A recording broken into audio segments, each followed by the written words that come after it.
ಮುಂಚೆನೇ ಒಂದು ಹವಾ ಕ್ರಿಯೇಟ್ ಮಾಡಿತ್ತು, ಇವತ್ತು ರಿಲೀಸ್ ಆಗಿದೆ, ಜನರ ಒಪಿನಿಯನ್ ಕೂಡ ತುಂಬಾ ಚೆನ್ನಾಗಿ ಬರ್ತಾ ಇದೆ, ಇದಕ್ಕೆ ಏನಂತೀರಾ? ಖುಷಿ ಆಗುತ್ತೆ. ಒಬ್ಬ ಡೈರೆಕ್ಟ್ರಿಗೆ ಬೇಕಾಗಿರೋದು ಇದೆ ಅಲ್ವಾ.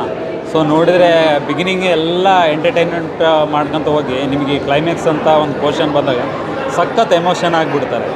ಸೊ ಅದೇ ಒಂದು ಅಂದರೆ ಇಲ್ಲಿ ಅಷ್ಟೇ, ಬೆಂಗಳೂರು ಅಷ್ಟೇ ನಮ್ಮ ಉತ್ತರ ಕರ್ನಾಟಕ ಸೈಡ್ ತುಂಬ ರೆಸ್ಪಾನ್ಸ್ ಬರ್ತಾಯಿದೆ. ಸೊ ಎಲ್ಲರೂ ಎಂಜಾಯ್ ಮಾಡ್ತಾಯಿದ್ದಾರೆ. ಸೊ ನಾನು ಅದೇ ಹೇಳೋದು ಜನರಿಗೆ, ನೀವು ಏನು ಟ್ರೈಲರ್ ಎಕ್ಸ್ಪೆಕ್ಟ್ ಮಾಡ್ತೀರೋ ಸೊ ಸಿನಿಮಾನ ಹಾಗೇ ಇರುತ್ತಂತ. ಈಗ ಹಾಗೆ ಅದನ್ನೇ ಹೇಳ್ತಾ ಇದ್ದಾರೆ, ನೀವು ಟ್ರೈಲರ್ ಏನು ಹೇಳಿದರೆ ಸಿನಿಮಾನ ಹಾಗೇ ಇದೆ, ತುಂಬ ಖುಷಿ ಆಗುತ್ತೆ ಅಂತ ಇದು ಮಾಡ್ತಾರೆ. ನಾನು ಅಷ್ಟೇ ಹೇಳೋದು, ನೀವು ಟ್ರೈಲರ್ ನೋಡಿ, ಇಷ್ಟ ಆದರೆ ಮಾತ್ರ ಸಿನಿಮಾ ನೋಡಿ. ನಾನು ಯಾವಾಗಲೂ ಹೇಳ್ತಾ ಇರೋದು ಅದು ನಿಜವಾಗ್ಲೂ ಟಚ್ ಆಗುತ್ತೆ. ಸರ್, ನೀವು ಅವತ್ತು ಪ್ರೆಸ್ ಮೀಟಲ್ಲಿ ಹೇಳಿದ್ರಿ, ನಾವು ಅವಾರ್ಡಿಗೆ ಈ ಸಿನಿಮಾವನ್ನು ಹಾಕಿದ್ವಿ ಬಟ್ ರಿಜೆಕ್ಟ್ ಆಯಿತು. ಇವತ್ತು ಅಷ್ಟೋ ಜನರ ಮನಸ್ಸಲ್ಲಿ ಅದೇ ಏನಂತಂದರೆ ಈಗ ಅವ್ರಿಗೆ ಗೊತ್ತಾಗುತ್ತೆ. ಸೊ ಈ ಸಿನಿಮಾ ಸೆಲೆಕ್ಟ್ ಮಾಡಬೇಕಾಗಿತ್ತು, ನಾವು ಎಂಥ ತಪ್ಪು ಮಾಡಿದ್ವಿ ಅಂತ.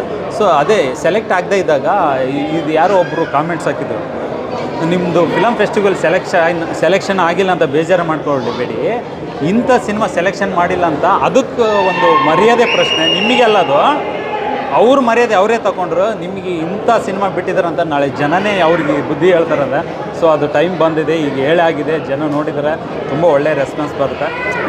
ಈ ಥರ ನೋಡಿ, ಈ ಥರ ಕಂಟೆಂಟ್ ಗೆದ್ದಾಗ ಇನ್ನೂ ತುಂಬ ಸಿನಿಮಾಗಳು ಬರ್ತವೆ ಅಷ್ಟೇ. ನಮಗೆ ತುಂಬ ಖುಷಿಯಾಗೈತ್ರಿ, ಎಲ್ಲ ತುಂಬ ಖುಷಿಯಾಗೈತೆ. ಎಲ್ಲರೂ ನೋಡಿದ್ರು, ಎಲ್ಲ ಚೆನ್ನಾಗೈತೆ ಅಂತ ಹೇಳ್ತಿದ್ದಾರೆ. ಹಂಗೆ ಫೋಟೋ ತಕೊಂಡ್ರೆ ಜಾಗಮಂದ್ ಫೋಟೋ ತಕೊಂಡ್ರಿ,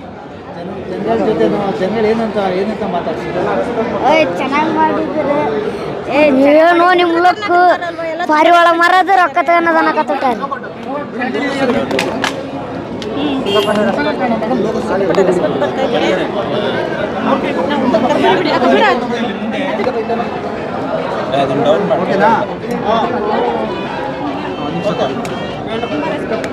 ಹೇಳಿ ಪೂಜಾ, ಹೆಂಗೆ ಶೂಟಿಂಗ್ ಎಲ್ಲ ಹೆಂಗೆ ಅನ್ನಿಸ್ತದೆ? ಎಷ್ಟಿಂದ ಶೂಟಿಂಗ್ ಮಾಡಿದ್ರೆ ನಾವು ಫಸ್ಟಿಗೆ ಏನು ಮಾಡ್ತಿರ್ಲಿಲ್ಲ. ಒಂದ್ಸತಿ ಕ್ಯಾಮ್ರಾ ಮುಂದೆ ಬಂದಾಗ ಸ್ವಲ್ಪ ಭಯ ಆಗಂಗಾಯ್ತು. ನಿಮ್ಗೇನು ಬಡಿಯಲ್ಲ, ಏನು ಮಾಡಲ್ಲ, ಹೇಳ್ರಿ ನಾವು ಮಾಡ್ತೀವಿ, ಹೇಳ್ಕೊಡ್ತೀವಿ ಅಂತ ಹೇಳ್ತಿದ್ರು. ಆಮೇಲೆ ಹಂಗೆ ಎಲ್ಲ ಮಾಡ್ತಾ ಕಳ್ತೀವಿ. ಓಕೆ, ಇವತ್ತು ರಿಲೀಸ್ ಆಗೈತೆ, ಜನಕ್ಕೆ ಏನಂತ ಹೇಳ್ತೀರಾ? ಸಿನಿಮಾ ಏನಕ್ಕೆ ದಯವಿಟ್ಟು ಮೇ 1ಕ್ಕೆ ನಮ್ಮ ಪಪ್ಪಿ ಸಿನಿಮಾ ರಿಲೀಸ್ ಆಗೈತಿ, ಎಲ್ಲರೂ ಥಿಯೇಟ್ರಿಗೆ ಬಂದು ನೋಡ್ರಿ. ನಮಸ್ಕಾರ.